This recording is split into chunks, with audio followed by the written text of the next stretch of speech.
हो सकता है उसको हम फ्लूइड के अंदर कंसिडर करते हैं. So the two fluids that we are going to study is liquid and gas. इस चैप्टर में बेसिकली हम बहुत ज्यादा लिक्विड के बारे में डिस्कस करने वाले हैं. Is this very clear? ठीक है. Yes. Okay. Now, before starting with the chapter, would like to discuss some of the very important topics that we should know and we should try to understand. As I said that in this chapter basically we are going to talk about liquids. Liquids की कुछ properties मैंने observe की है और उन properties के बारे में डिटेल में मैं इस chapter में बहुत अच्छे से समझूंगी. Now what are those properties जो मैंने observe किया जिसने मेरे अंदर curiosity लाया कि मुझे fluid या liquid के बारे में समझना जरूरी है. Okay, see, keep it in mind, liquid and gas both are fluid. But इस चैप्टर में हम बेसिकली लिक्विड के बारे में बात कर रहे हैं.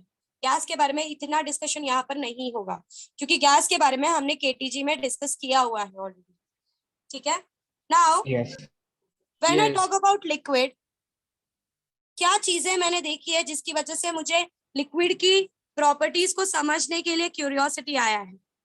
पहला, मैंने ये ऑब्जर्व किया है कि जब भी हमारे ड्रॉपलेट्स गिरते हैं, व्हेनेवर आवर ड्रॉपलेट्स फॉल, आपका बारिश का पानी हो या कोई भी ड्रॉप हो, वो हमेशा ये वाला शेप लेना प्रेफर करता है. दिस शेप हमने बचपन में काफी ड्रॉ किया है ये, राइट? Yes. तो मोस्ट ऑफ द फ्लूइड्स या मोस्ट ऑफ द लिक्विड्स जब गिरते हैं, आपका बारिश का पानी ले लो या कोई भी ड्रॉप ले लो, वो मोस्टली ट्राई करता है इस शेप को लेने का. What is the reason for having this shape? ये शेप लेने का रीजन क्या है? क्यों नहीं स्क्वायर, क्यों नहीं रेक्टेंगल, क्यों नहीं ट्राइंगल, क्यों always it goes for a sphere? Why it goes for a sphere? Why it prefer a sphere shape? ये एक बहुत बड़ी बात है. Like it can go for a rectangle, it can go for a square, it can go for any other shape. Why only a spherical shape it covers? Okay, first curiosity. Second curiosity is all about हमारे घर में जो दिया जलता है,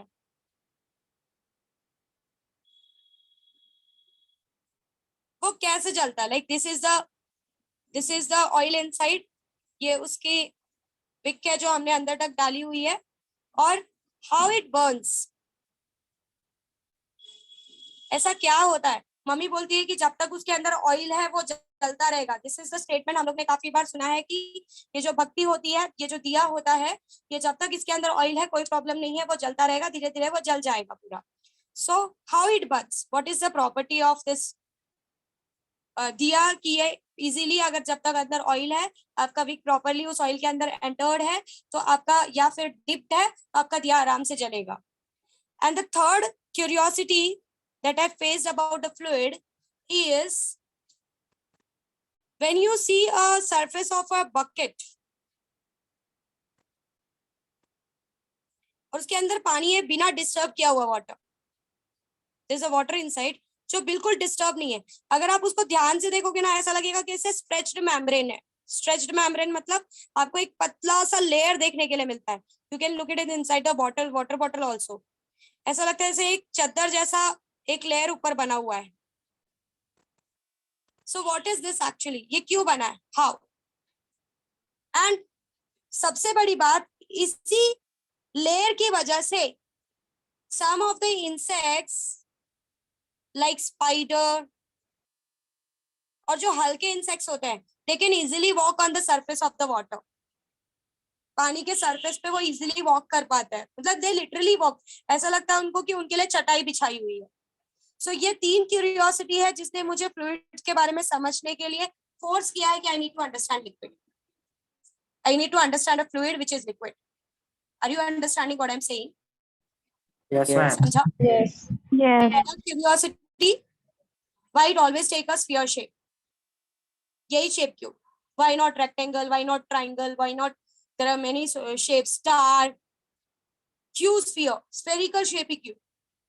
दूसरा, how this Burns, इसका जलने का रीजन क्या है, कैसे जल रहा है? एंड तीसरा, व्हाट इज दिस लेयर, ये क्या है? पानी का बकेट रखने के बाद हमको ऐसा लगता है जैसे एक पतला स्ट्रेच्ड मेम्ब्रेन जैसा, एक पतला शीट जैसा पानी के सरफेस पे कुछ बन गया है जिसके ऊपर insects can easily walk. Like they can literally walk. Spiders can walk. Your mosquitoes can walk. आराम से ऐसे चलते हैं जैसे कि कोई चटाई बिछाई हो उनके लिए. So these three things, these three questions arise always when I look at the fluid which is liquid. Are you understanding? समझ में आ रहा है? Yes.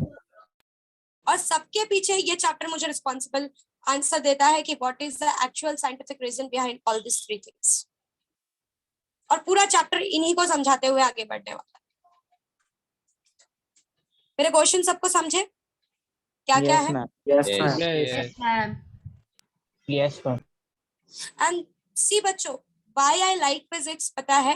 Because I try to observe this things. मैंने सच में इन चीजों को देखने की और समझने की कोशिश की है. And that is only the reason I never get confused. कि yes, whatever I'm studying in the textbook, it is really applicable in my life. And this is what things takes place.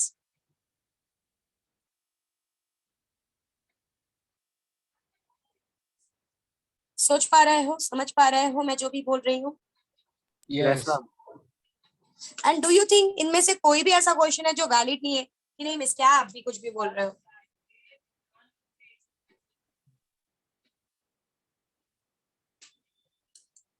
आपको fluid का definition समझा सबको? Yes. Everyone is clear with the Yes. fluid definition? Yes. Sahil, what is fluid? Sahil Walanzu, I'm talking to you. Yes, miss. What is fluid? Substance which can flow. Yes. Is the gas a fluid?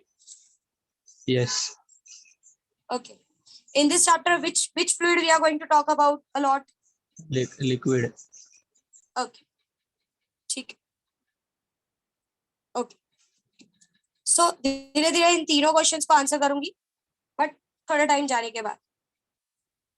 Now let's understand about atmospheric pressure first.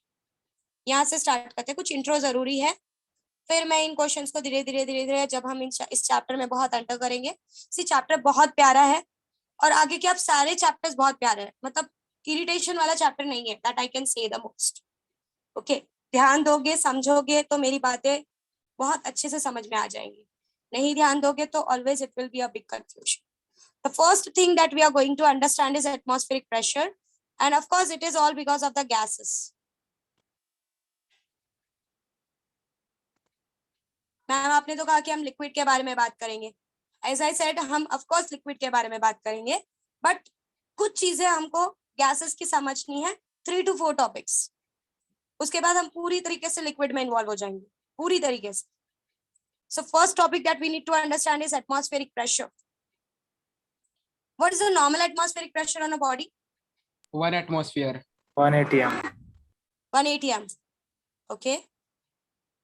Tell me this in a standard unit. 1 atm तो आपने बोल दिया 1 atmosphere. That is equal to how much pascals? 1.01. 1.01 into how much? 1.01 into how much? 10 raised to 5 5. Pascal. 5 Pascal. Yes. It is 1.01 into 10 raised to 5 Pascal. मतलब हमारे sir के ऊपर इतना बड़ा प्रेशर है. When we are standing on the surface of the earth, जब आप अर्थ के सरफेस पे खड़े रहते हो तो आपके सर के ऊपर there are many gases. There is a whole atmosphere above your earth, above your head. This is you. ये आप खड़े हो और आपके सरफेस के ऊपर, आपके हेड के ऊपर there is a lots of air molecules. ये मेरा पूरा अर्थ के एयर मॉलिक्यूल्स है और ये पूरा मेरे ऊपर 1 एटमॉस्फेयर का प्रेशर अप्लाई करता है, which is called as atmospheric pressure. Ma'am उनको फील क्यों नहीं होता? Why don't we feel it? हमारा बॉडी भी उतना ही मेंटेन कर लेता है और जब दोनों एक दूसरे का इक्वल एंड अपोजिट करते हैं तो we don't experience any net pressure. Yes. Yes. हमारी बॉडी भी उतना ही प्रेशर अपने अंदर मेंटेन करके, जितना भी एटमॉस्फेयर का प्रेशर हमको ऊपर से लग रहा है, that is 1.01 into 10 raised to 5 pascal. इतना प्रेशर आपका सर के ऊपर का जितना भी एयर मॉलिक्यूल्स है वो पूरा मिलाकर, नाइट्रोजन, ऑक्सीजन जितने भी है, जितना भी दूर तक आपका अर्थ का एटमॉस्फेयर है, वो पूरा हवा मिलाकर आपके ऊपर इतना प्रेशर अप्लाई करता है। मैम हमको ये इतना, हम लोग इतना बोझा सर पे लेकर घूम रहे हैं, but we don't feel it. Reason is कि आपका बॉडी भी उतना ही मेंटेन करके प्रेशर बैलेंस हो जाता है and we don't feel any net pressure on our body. And that is only the reason कि जब आप एरोप्लेन में जाते हो, कभी आप, या अगर आप कभी ट्रैकिंग कर रहे हो, जब आप ऊपर तक जाते हो या जब आप एरोप्लेन में जाते हो, प्रेशर कम होता है। प्रेशर कम होता है उधर। तो होता क्या है वो समझो। अब आप एक हाइट पे आ गए हो, आपका सरफेस यहाँ पर है, ठीक है। जैसे जैसे आप ऊपर जाते हो, आप हवा के कुछ मॉलिक्यूल्स को नीचे छोड़ते हुए चले जाते हो, कुछ लेयर्स आप हवा का नीचे ही छोड़ते हुए चले जाते हो। अब बाहर से लगने वाला जो प्रेशर है ना बच्चों आपके ऊपर, वो कम हो गया है, it has reduced. But body को थोड़ी पता है, बॉडी तो अभी भी अपने अंदर से कितना प्रेशर लगा रही है, 1 atmosphere. one atmosphere. And this is only the reason many of the people जो लोग एरोप्लेन वगैरह में घूमते हैं, उनको कान में से ब्लड आना और नाक में से Yes. ब्लड आने का प्रॉब्लम होता है, या कान में दर्द या नाक में दर्द होने का प्रॉब्लम होता है। क्योंकि कोई भी चीज हायर प्रेशर से लोअर प्रेशर की तरफ, प्लीज बहुत बड़ी स्टेटमेंट मैंने यहाँ पर बोला, कोई भी चीज हायर प्रेशर से लोअर प्रेशर पे जाने के लिए ट्राई करती है। आप भी जहां पर आपको बहुत प्रेशर होता है ना, आप वहां पे रहना पसंद नहीं करते हो। जहां पे आपको लगता है okay now I am free, I can do whatever I want, आप भी वहां भागने की कोशिश करते हो। सो आपके बॉडी का जितना भी फ्लूइड है वो आपके बॉडी से निकलकर बाहर जाने की कोशिश करता है, और इसीलिए आपको कान में नाक में दर्द होता है। Are you understanding what I am trying to say? Yes. Yes ma'am. Ma'am, जब भी हम, repeat. हाँ I will repeat what I am saying कि जब आप सरफेस पे होते हो तो आपके ऊपर बहुत सारी हवा की लेयर होती है, there are many air layers above you. वो सारी हवा की लेयर आपके सर पे 1 एटमॉस्फेयर का pressure, that is 1.01 into 10⁵ pascal का प्रेशर क्रिएट करती है। हमको सरफेस पे वो चीज फील क्यों नहीं होती? क्योंकि जितना वो एयर की लेयर्स प्रेशर हमारे सर पे क्रिएट कर रहा है ना, उतना ही हमारा बॉडी भी क्रिएट कर लेता है, हमको नेट प्रेशर पता नहीं चलता। बट जब हम एरोप्लेन वगैरह में जाते हैं तो बहुत सारी लेयर जो होती है वो हवा की हम नीचे ही छोड़ देते हैं। अब हम ऊपर हाइट पे जा रहे हैं ना, तो हमारे सरफेस के हमारे सर के ऊपर जो लेयर है वो कम हो गई है। कम होने से बाहर का प्रेशर भी क्या हो जाता है? प्रेशर आउटसाइड, कम होता दिस है। Is your aeroplane. बहुत सारा लेयर अब नीचे छोड़ दिया है हवा का, अब बीच में, अब आपके सर के ऊपर जो हवा का लेयर है वो कम हो गया है, और ये लेयर्स ही प्रेशर बनाती है। जब लेयर्स ही कम हो गई तो प्रेशर भी क्या हो जाएगा? बाहर का कम प्रेशर होगा। भी क्या हो जाएगा? कम होगा। पर बॉडी में अभी भी कितना प्रेशर है? 1 एटमॉस्फेयर। Atmosphere. जो आपके सरफेस पे था, क्योंकि बॉडी तो अपने हिसाब से मेंटेन करती है। सो बॉडी के अंदर अभी भी 1 एटमॉस्फेयर है, पर बाहर का प्रेशर कम हो गया है। सो बॉडी के प्रेशर बोल बेटा, वो 1 एटमॉस्फेयर ही रहेगा बॉडी का। वो मेंटेन कर लेता है अपने हिसाब से। This is all about I can say the magic of this nature, something like that you can say. It maintains, yes miss समझा। या सो जब आप एरोप्लेन में ऊपर जाते हो तो बॉडी तो अभी भी 1 एटमॉस्फेयर बॉडी। अब थोड़ी ना भगवान ने आपके हिसाब से किया कि आप लोग एक दिन एरोप्लेन बना लोगे, so body will adjust directly.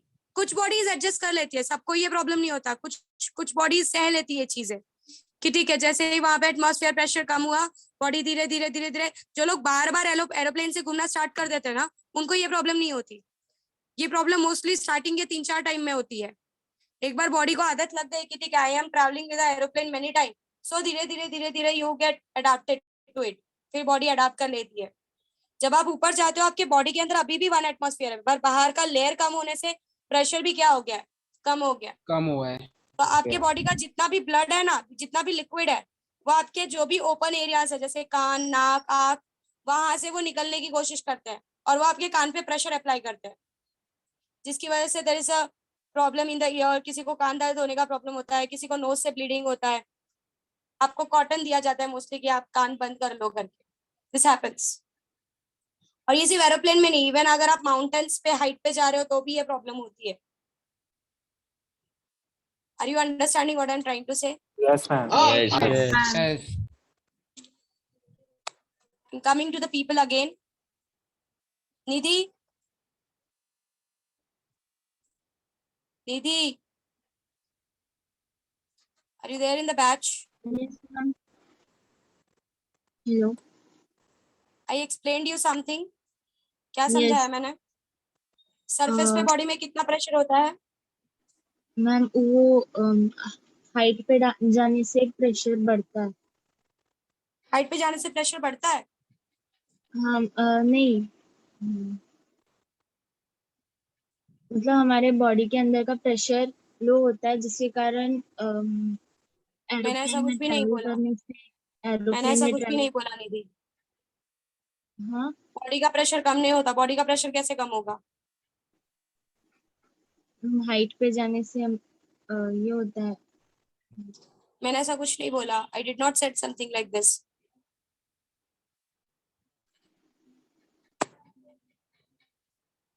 Mayuresh, can you explain मैंने क्या बोला? Yes ma'am.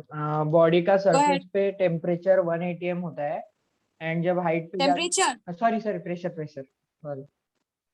हाँ बॉडी का सरफेस पे प्रेशर जब आप 1 अर्थ के atm होता सरफेस 1 atm होता है. ये 1 And atm height- कहाँ से आया हुआ है? है एटमॉस्फेरिक प्रेशर जो लगता है और वो हम बॉडी अपोज करती है. ओके, तो फिर क्या होता है? अच्छा, ये 1 एटमॉस्फेयर लग कहाँ से रहा है? ये बॉडी के ऊपर जो 1 एटमॉस्फेयर लग रहा है, आप बोल रहे हो, गैसेस की वजह से. ये हमारे सर के ऊपर के गैसेस की वजह से. Yes. ओके, तो जब आप एरोप्लेन में हाइट पे जाते हो तो क्या होता है? तो जो एटमॉस्फेरिक प्रेशर है वो कम हो जाता है और बॉडी का ज्यादा ही रहता है. ओके, सो ये मयूरेश ने बोला कि जब हम लोग यहाँ पर प्लेन में आ गए तो कुछ लेयर तो हमने नीचे ही छोड़ दी, अभी कुछ लेयर ही ऊपर है, हम बीच में है ना अब. सो प्रेशर लगाने वाला तो ये एयर ही था.